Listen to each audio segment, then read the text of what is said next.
ordet til min mor og min far. Og jeg kan starte med dig, mor. Du har altid været der for mig og givet mig en enorm tryghed.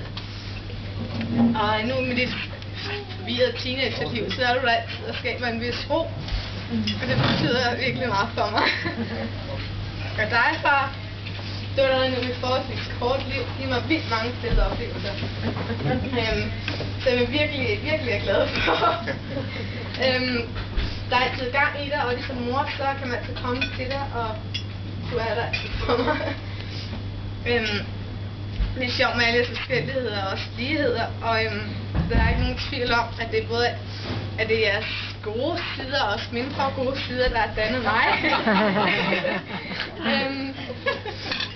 En episode, jeg husker helt tydeligt, det er, da I begge var hos mig under min øreoperation. Så I begge ved, hvor meget det betyder for mig. Nej, mor, du stod og trøstede mig og nussede mig i håret, mens du sådan begyndte langsomt at trille ud af kinderne på dig.